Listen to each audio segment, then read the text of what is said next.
Okay, good evening, everybody.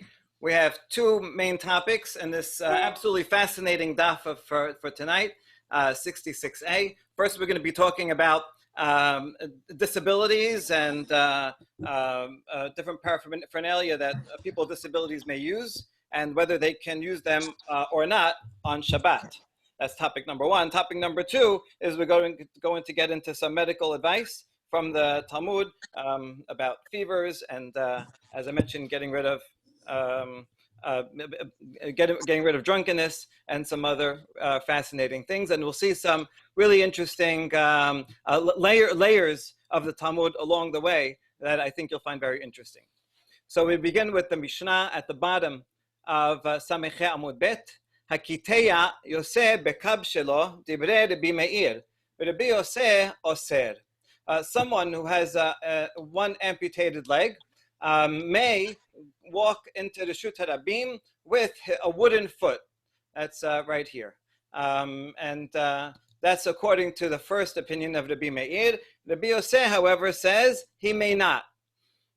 Now, this is a little different than nowadays. Anybody with a prosthetic leg would be allowed to use it because they need it. It's basically their leg. They are walking on it, and it's more than a shoe. It becomes part of them and necessary. However, in the times of the Talmud, apparently they didn't make these wooden feet or legs well enough that a person could actually walk on it. So it was more for aesthetic purposes, and that's the machloket. Rabbi Meir says it's a shoe like anybody else's shoe. However, the Bio says it's not quite a shoe. It's made out of wood, and it's not used. It's not walked on with putting one's weight on it. And so that's the essence of the machloket. Okay, this is going to get discussed a lot. So remember for later that the Bi Yoseh is the one that's Oser. They both have a Samech in their name, and that way we can keep them straight. Okay, because the Talmud is going to ask actually who said which one. That's the first topic. If this prosthetic foot has a receptacle in it, as in this picture, where you could put rags. In other words, if it's deeper and wider than it needs to be just for the stump, you put rags in it to soften it, then it's considered a vessel, and therefore it can become tameh. In the laws of tumah, something made out of wood, unless it's a container, is not tameh. But if made out of wood and can contain something, put something inside, then it is tameh. And so, since this is made for and can hold rags, therefore it would be tameh if it's made that way. Samochot shelo temein midras. Ve'yosin bahen b'Shabbat v'nichnasin ba'azara. A little bit of intro. What is considered a shoe in halacha? There's actually four different definitions, four applications. So one is that if it is a shoe, it can be worn outside on Shabbat because it's clothing, like as we know. Second, if something is a shoe, then it cannot be worn in the Bet HaMikdash. This applies nowadays if you ever go up to Had HaBayit, around the outskirts where some poskim say it's permitted. So you're not allowed to wear shoes. You have to non-leather shoes. So you can wear, slippers or something else. So out of sense of honor for a makom kedusha, you can't wear shoes, and so therefore something that's considered a shoe cannot be worn in Bet HaMikdash. A third, if it's a shoe, then it may be used for chalitza. So when we see upcoming that something cannot be used for chalitza, means it's not considered a shoe. And fourth is something that's a shoe can become tameh midras. Midras is like a zav or a zava puts his weight on something, a chair or support, then it becomes tameh av hatuma. This is a higher level than just simply touching something, in which it goes to a lower level. But this is only something in which one puts one's weight on. It's not true only for shoes, but for other things as well. So these are the four test cases in which we can see whether something is a shoe. It's possible that it can be a shoe for some definitions, but not for others. Okay, so that's what we're discussing here. Now, so this person who has both of his legs amputated, and by the way, just with the wooden shoe, often they might actually walk on something else, a stilt, like this. So someone who cannot use either of his feet, they would make these shin guards, and that way he could ambulate with his knees and the bottoms of his legs. And so the question is, are these considered shoes for the various reasons that we thought of? So temein midras, they would become tameh if it was a zav that was using them. Then and that zav and he was tameh and he's leaning on these. It would make those also tameh avatuma. It can be worn on Shabbat. So in other words, it is a shoe. Yet he can wear these if he goes up to the Bet HaMikdash area. So in other words, it's not fully a shoe. It does support him, and he does need it for Shabbat, so he can wear it, but it's not a shoe for all purposes.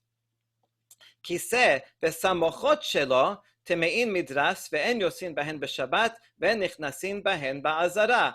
This is really fascinating. I think this is just interesting to see how people dealt with disabilities in the olden days before they had wheelchairs and other modern technology. So someone who couldn't use his feet at all, or could use them just a little bit, but not enough to walk on, they would have this short chair. It would be strapped onto it, and he would push himself up with his hands and push forward, and then and that way be able to get where he's going. And he would use his feet a little bit for some stability, but wouldn't be putting all of his weight on his feet. So the question is not only about the chair, but these items here that he put on his feet, kind of like shoes, but not exactly.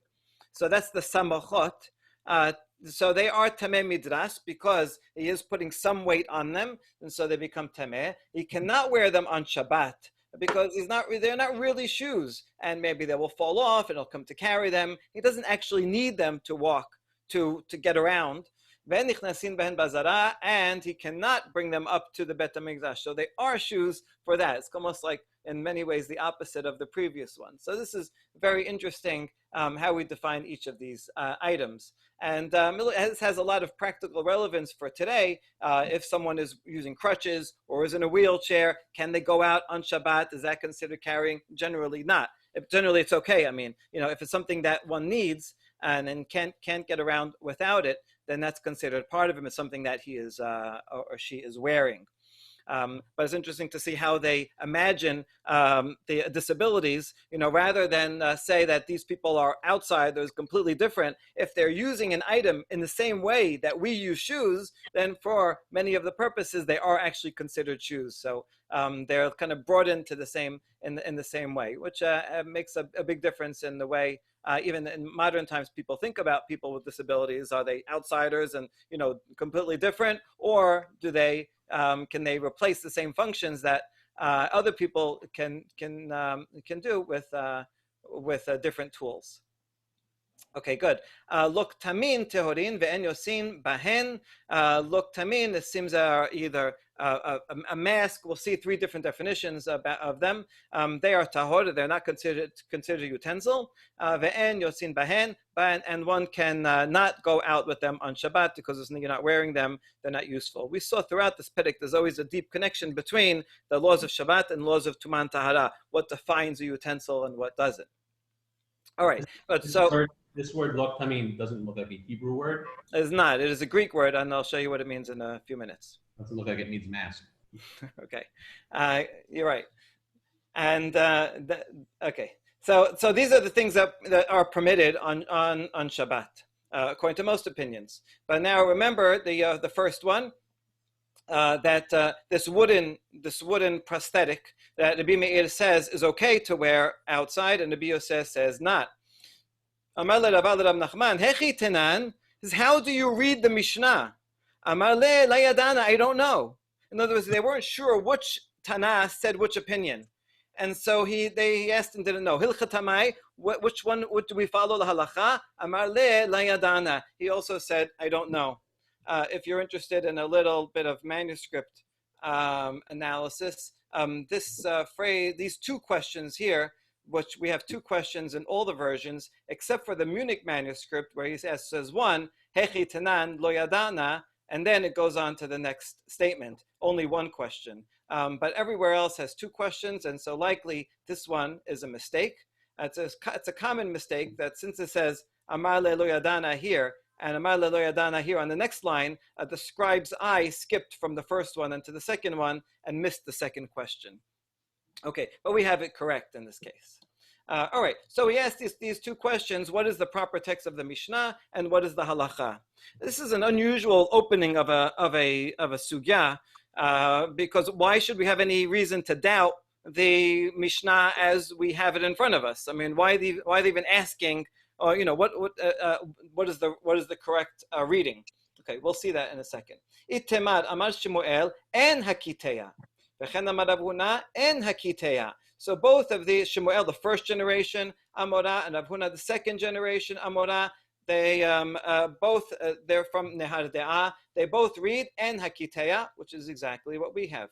Sorry, as the opposite of what we have. Not hakiteya yotzeh, en hakiteya yotzeh bekav shelo. Okay, and so that would be the words of Rabbi Meir. Says he is not allowed, and Rabbi Yosef is the one that says allowed. Asur. What? But in the beginning of Mishnah, it said Asur, Rabbi Yosef. I know. So Shmuel has a different reading of the Mishnah. He reads en hakiteya yotzeh bekav shelo, Rabbi Meir, and then Rabbi Yosef matir. Okay, I know. This is our Mishnah. He has a different version. He didn't have the printed edition like we have in front of us. They knew everything by heart. So the version that he knew by heart was the opposite of the one that we have.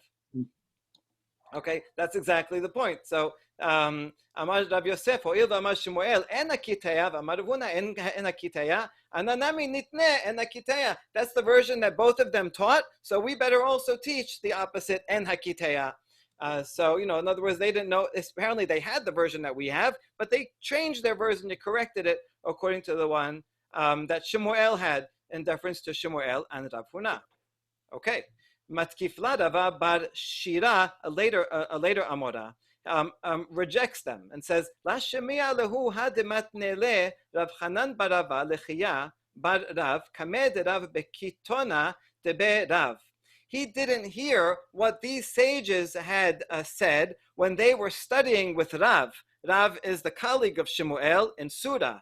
And when they were in the small room studying with Rav, the students were reciting the Mishnah in front of Rav. That was a typical way to study, that sometimes the teacher would teach, sometimes the students would be the ones that were learning and reciting, and the master would correct them if they said something incorrect. So they were saying, the students, they were saying the version of Shmuel that we just saw. But Rav, he didn't say anything, but he made a gesture saying, no, opposite. I don't know exactly what the gesture is, right? But he said something like that, and right, like that. And he said, no, switch them around. And so you see that Rav had the same version that we have in our Mishnah. And it must be that Rava didn't, and Rav Nachman, who didn't know the correct version, they didn't know the story about Rav. Otherwise, they would have known that our version is correct. And Amar Rav Nachman bar Yitzchak v'simana samech samech. A sign that you could do is the sign I told you before, that Rabbi Yosef, who has a samech, says asur, because that's also with a samech. Okay, very good. Now, we go on and we say, V'af Shmuel hadarbe. In fact, even Shmuel, who set up here, en hakiteya, he actually changed his mind. Ditnan, chalsa b'sandal she'eno shelo b'sandal shel etz o shel semol b'yamin, halitza keshera. Shmuel quotes, but there has a Mishnah that says, if you use a sandal for chalitza that's not yours, or one made out of wood, so that's the key, that it's made out of wood, or use the right one instead of that's on the left one on the right foot, you're supposed to use the right one, it's still good, b'diavad. V'amrina and Mantana, who said this Mishnah? Amar Shmuel, Rabbi Meir he ditnan nakitei yotze bekav shelo divrei Rabbi Meir v'Rabbi Yosef oser. It must be Shmuel because Shmuel's the one that quotes this Mishnah, and he quotes it in our version that says you can go out with, and that must be Rabbi Meir. He says it's a shoe, that's why you're allowed to go out with it, and because it's a shoe, that's why you can use it for chalitza. So you see, Shmuel must have changed his mind to agree with Rav's version, which is our version. Rav Huna, and Rav Huna also, he was the second person up here who said en hakiteya. Rav Huna also must have changed his mind. Hadarbe.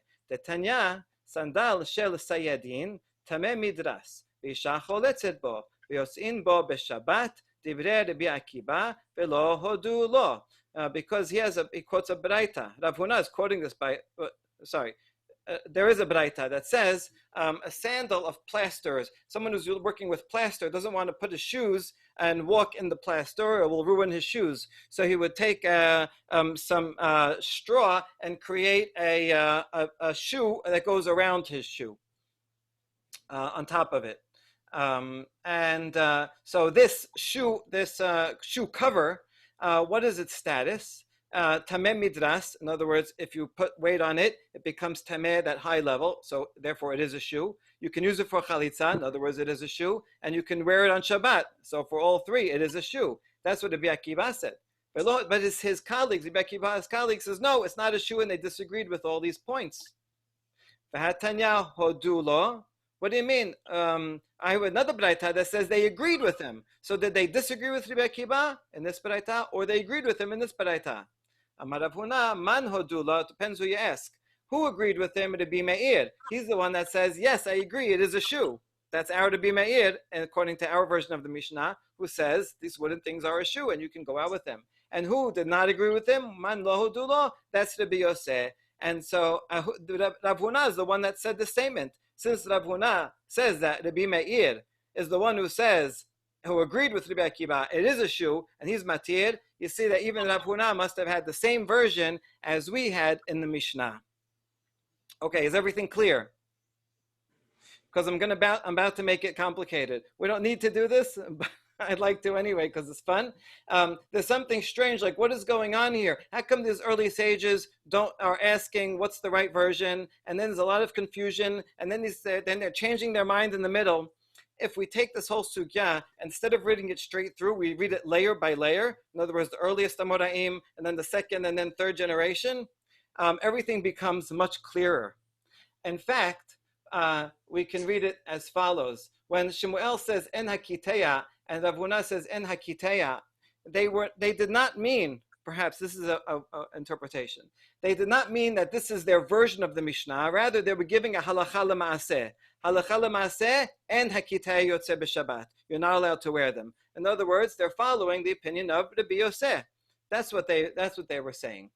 And okay, now why was Rava and Rav Nachman, why were they confused? Well, they were confused, in fact, because they did hear Rav. Over here, Rav Shira says, oh, they didn't hear Rav, and that's why they didn't know. No, they were precisely confused because they did hear Rav. They heard our version.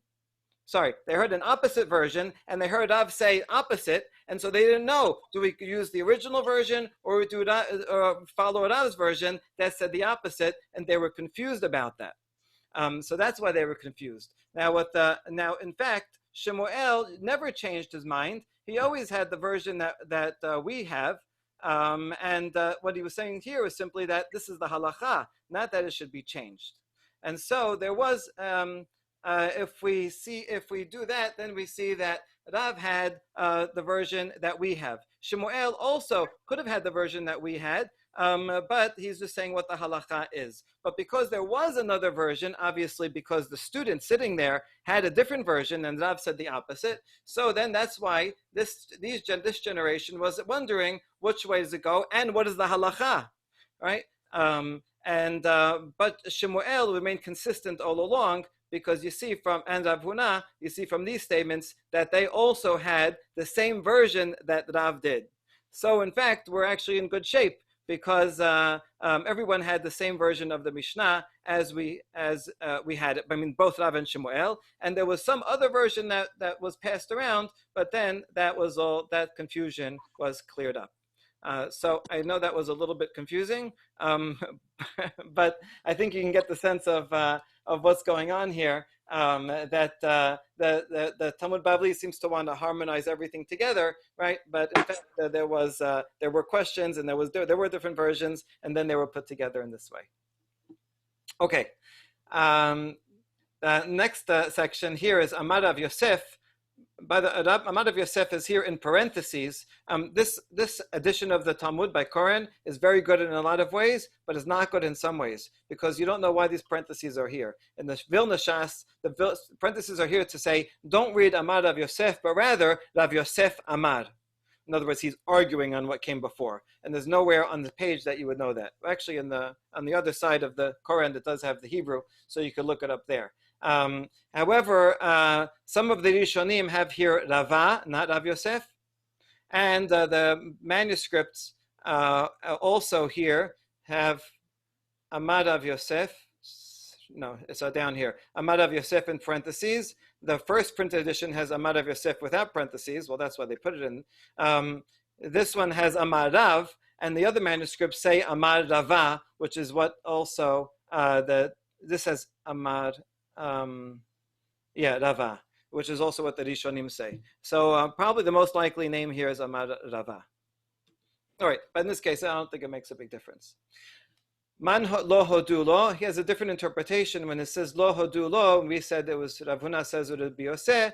He says no, it's Rabbi Yochanan ben Nuri, ditnan kavedet shel kash ushfofedet shel kanim, Rabbi Akiva metameh, Rabbi Yochanan ben Nuri metaher. So these items that are made out of straw and reeds, a receptacle or a tube, Rabbi Akiva says tameh. In other words, it is in fact a kli. That fits his opinion here, that he says these things are shoes, even though they're made out of straw, the plaster sandal. Rabbi Yochanan ben Nuri argues with him and says, no, if it's made out of straw, it's not a vessel, it's okay. So he would be the one that lo hodu lo, and that makes sense. That's probably the original, the lo hodu lo in the Baraita. Amar Mor, one more point about the above, sandal shel sayadin, tameh midras, halav lehilucha abdi. Why'd you say that this shoe cover is tameh of putting weight, if a zav put weights on it? It's not made for walking. You only use it while you're working in the tar. You don't go for a walk with it.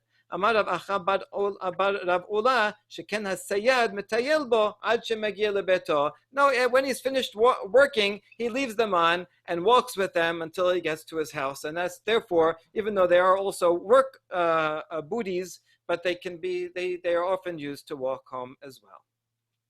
Okay, that's the conclusion of topic number 1. Now we go to the next item in the Mishnah. This is the wooden prosthetic. If it has room, space to put rags in it to make it more comfortable, then it's considered a utensil, and as a utensil, it can receive tum'ah. Amar Abaye, tameh tumat met, ve'en tameh midras. Rava Amar, af tameh midras. So what kind of tum'ah can it accept? Abaye says the only tumat met. Tumat met can be transferred by touching. So in other words, it's not for weight, right? This is not a weight-bearing item. Not midras. Rava says tameh also midras. Of course, if it's something touches it, that's tameh met. But also, if a zav leans on it, it also. So they seem to be arguing on: is this a weight-bearing item or not? Amar Rava mina amin Allah. So what's my source? They're both going to bring other baraitot to compare it. This is a good example of a new case that comes up, and we don't have a tradition about it, and so we compare it to other similar cases, and we have to decide, is it more similar to this case that's not allowed, or more similar to another case that is allowed? All right, and this is typical legal thinking, and is very interesting. So I learned it from a Mishnah that says, Agala shel katan teme'a midras. A walker of a child. In other words, something like this, right? Back then, even, right, 1-year-olds had to learn how to walk, and they had something with wheels that they would hold on to and push along. Okay, I love these little slight details, and we just kind of identify with people, with little kids 2,000 years ago, also trying to walk. So this item, this walker, is tameh midras, because that little girl is putting her weight on it. It's made for to be a weight-bearing item, and so therefore this wooden prosthetic should be the same because it also is bearing weight. That's Rava's opinion that says tameh midras. Abaye amar hatam samich elaveh, hacha la samech elaveh. Over there, it's really the little girl's really putting most of her weight on it. But wooden prosthetics are not used for weight, so he says it's different. Amar Abaye habarim mina mina la. What's his source to say that it's not metameh midras? The Tanya makel shel zikinim tahor mikilum. A cane that an elderly person uses is tahor, cannot be mekabel tuma, because they don't use it. They don't put all. You never put all your weight or even most of your weight on a cane. So this should be the same thing, because you don't put most of your weight on this prosthetic foot. Rava, what does he think? Hatam latarasu sugya abida.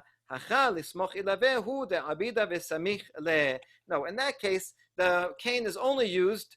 Look at these words; they're very interesting. Sugya means walking. Tarose is to make straight. It's only used to straighten out his walking, to keep his balance, but not to put weight on. Whereas the prosthetic foot, he is actually putting weight on. This is very interesting, because sugya, you know this word. Sugya means a section of Talmud, and letarose comes up often as to give a terutz, to give an answer, to explain it. But those are the figurative meanings of the words. The literal original meaning is what is used here. Tarose means straight, and sugya means walking, meaning to straighten the path. So what sugya actually means is a pathway. It's a path of reason, as we would say, train of thought, right? And if you're all confused, then it's crooked. And so when we have questions and something's wrong, it's a crooked path. But when we explain it and make it straight, then it's a straight path. So sugya, the word sugya and the word halacha are actually mean the same thing, and often can be used interchangeably. So that's just interesting that we are familiar with the figurative meaning of the words, but the original literal meaning is right here. Good. The next item on the Mishnah is Timein Midras ve'en yotzin bahen b'Shabbat ve'nichnasin la'azara. This is so that the chair that they sit on is used, and the feeties that the person is using are Tameh Midras. And you cannot use them on Shabbat, and you cannot go onto the Bet HaMikdash. Tana, Kamed Rabbi Yochanan. So again, Rabbi Yochanan, the great sage, has a professional memorizer next to him. In other words, they didn't have books in those days, but they had a guy who was a really good memory, and he would, recite for me that Mishnah. The Tanaim had fantastic memories, but they weren't necessarily probably even better if they're not the sharpest guys, because you don't want them to start thinking about what they're memorizing and changing it, right? You just memorize. But the Amorah would also knew the text, but also knew how to derive it and compare it to different things. So in this case, there's a great example of in the live action what a lecture back then looked like. So the Tana says, Nichnasin bahen la'azara, the opposite of our Mishnah. He said that you can wear them. They're not like shoes. Rabbi Yochanan says, Ani shoneh isha choletzet bo. I say, over here in our Mishnah, we says, right, it doesn't say talk about chalitza, but it says, I say that she can use it for chalitza. In other words, it is a shoe. And you say you can go up to the Bet HaMikdash with it, meaning it's not a shoe. So you must be wrong. Change your girsa, and from now on say you're not allowed to go up with it. That way it'll match the halacha that I know that you can use it for chalitza. So this is a great case where the Tana remembered one way, but Rabbi Yochanan, based on comparison with other teachings that he knew were correct, corrected the Tana, and then Tana would have to go and rememorize it in the new form. Okay, and the last item in this Mishnah is Luk Tamin Tehora. What is Luk Tamin? Mamar Rabbi Abahu Hamara de Akefa. This is a toy donkey. In other words, like this: a clown would take a little a donkey made out of, I don't know, wood or whatever, and put it over his shoulder, and then it would look funny, right? Like he's riding the donkey, or like the donkey's riding him. And so this is what a luk tamin is. The second opinion of us says kishire. He says it means stilts, like this. If you're walking, this is not only for fun, but also if you're walking through a muddy area, a marsh, you could use the stilts to get through. And the third opinion of us, Rava bar Rav Huna Amar Perameh. This is a mask that would be used to scare children, or actors in Greek and Roman plays would wear these masks. Okay, which of these three is correct?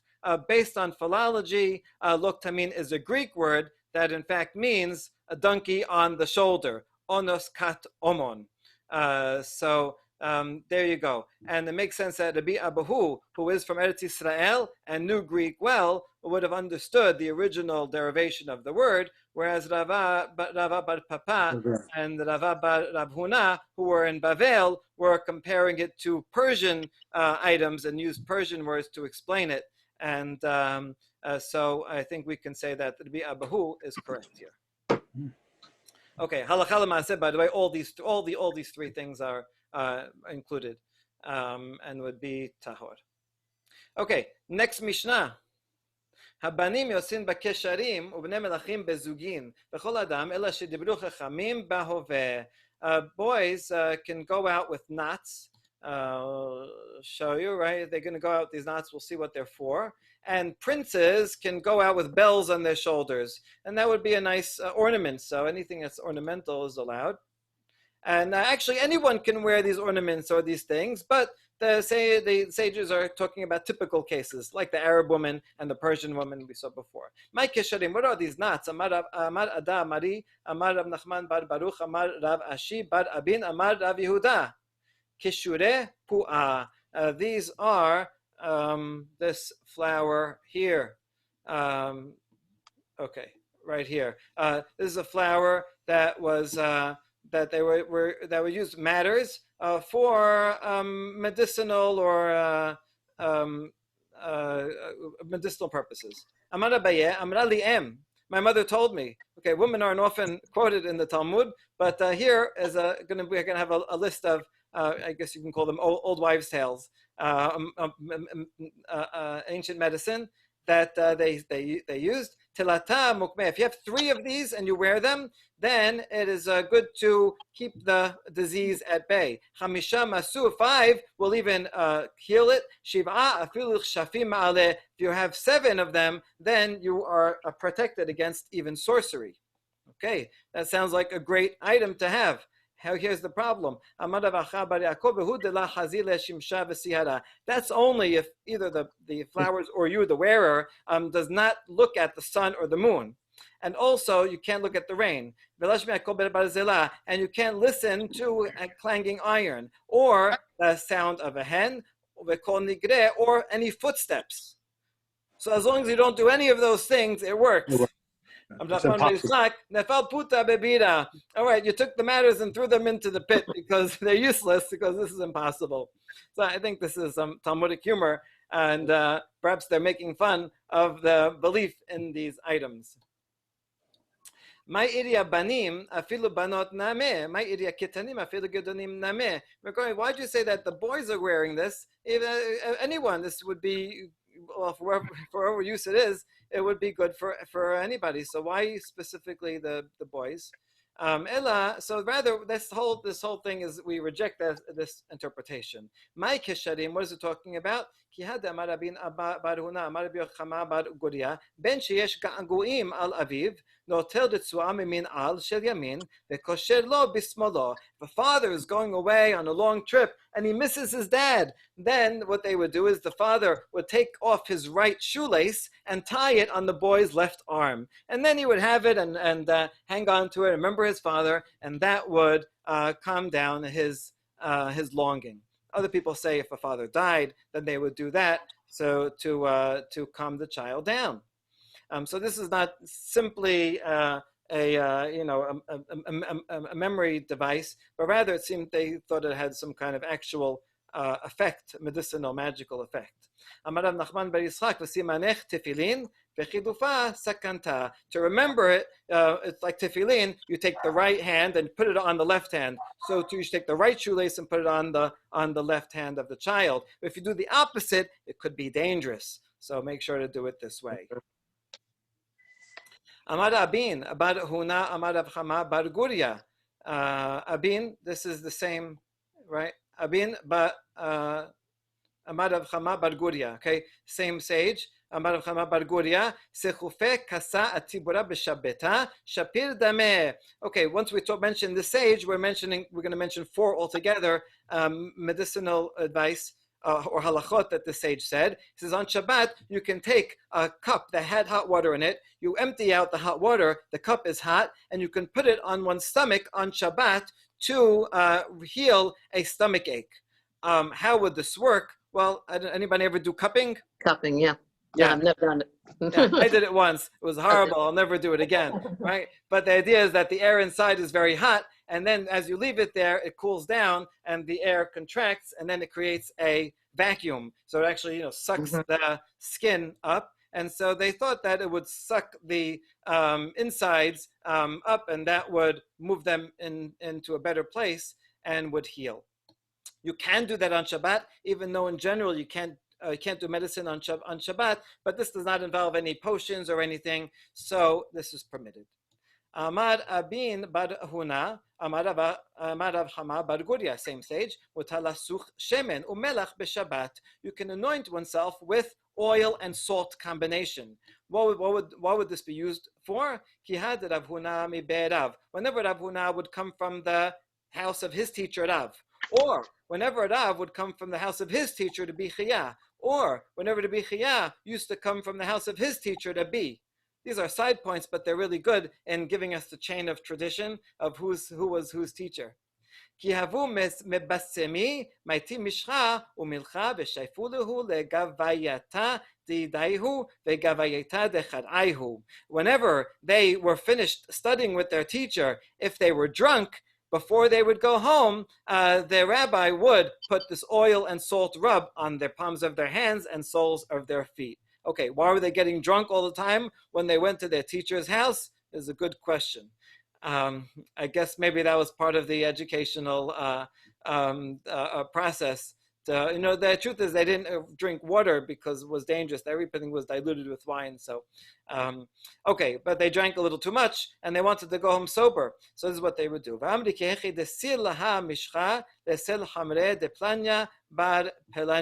And you should also say, just as this ointment is clear and is becoming clear as you rub it, so too this person should become clear and sober. Maite shi'a de dana v'share b'yama v'amar ki eche lesil hay shi'a lesil hamre de planya bar pelanita. Others, if that doesn't work, you can try this. You can take some clay that they used to seal a barrel, put it in water and rub it and say, just as this is becoming clear, so too this drunk person should become sober. Good. The third thing he says, you can choke yourself on Shabbat. This is not really choking. This is some kind of a method. If someone has a slip disc in his neck or something, they would put this contraption and pull up, and that would heal the situation. Others say it's wrapping tightly to push the veins, and that would help. Okay, so that's also allowed on Shabbat because it's not involving any kind of potions, and so you're not going to come to crush spices. You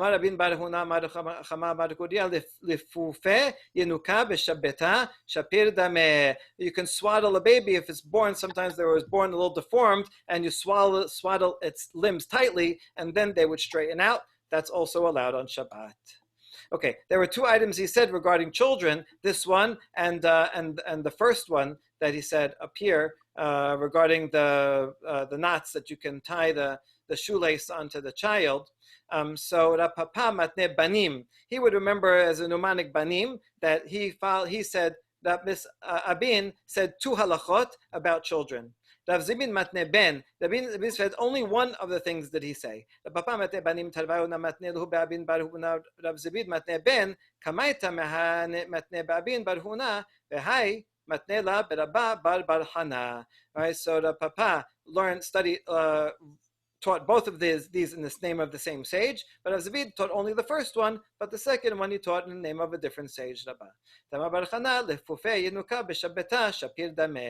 guess would be that Rav Zibid might have had it correctly, but since Rav Abin said all these things about other topics, including one about child, maybe this one got included in his collection. Good. Amar Abaye, Amra li em. Now we're going back. Abaye already was started with the list of items that he said in the name of his mother, and so now he's continuing about these traditions. Kol minyane bishma de'ima vechol kitre bismala. Anytime you make an incantation and you're going to mention someone's name, you should mention his mother's name also. I wonder if this is the source of our custom when we say the Refuah Shlema, we always say Ben and we say the mother. Feels like it. Yeah, and any knots that you make should always be on the left. And I wonder if this is in some way related to putting on tefillin on the left. And before, it was used as a mnemonic, but perhaps there's a deeper connection here.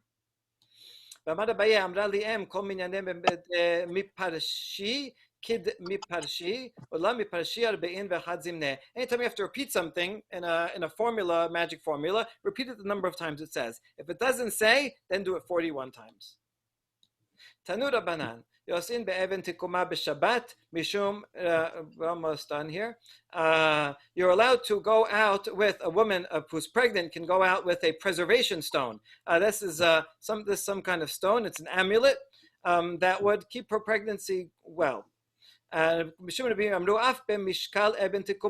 don't have one original one, what you can do is simply weigh another stone with this one, and the one that has the same weight will also be just as effective. Okay, so that's a good way to get one if you don't have one. Not only if she already miscarried, because you're worried that maybe she will miscarry for the first time in the future. And not only if you know for sure that she's pregnant, maybe she will become pregnant. Also, that's allowed.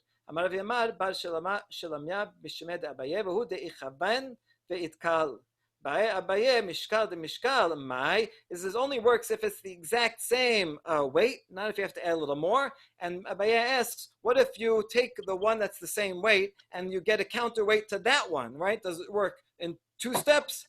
We don't know. We got to try that. Amar Abaye Amra li'em.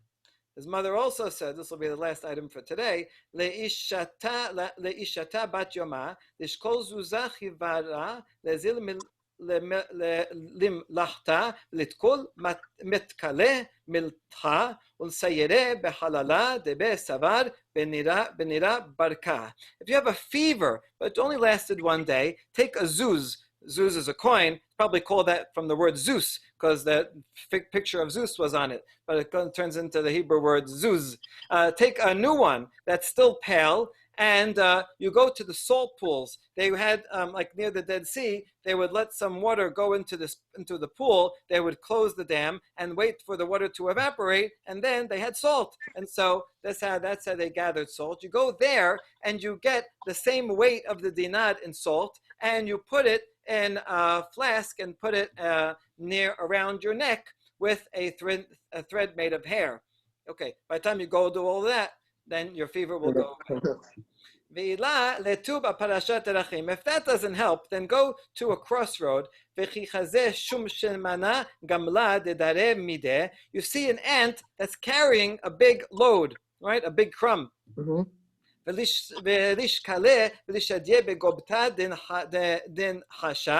in a copper tube. Seal it up with lead. Seal it with 60 seals of whatever wax on the end. And lift it up and shake it. And say to it, let's switch. I will hold your burden and you hold my burden. You get my fever and I'll hold your little crumb. It's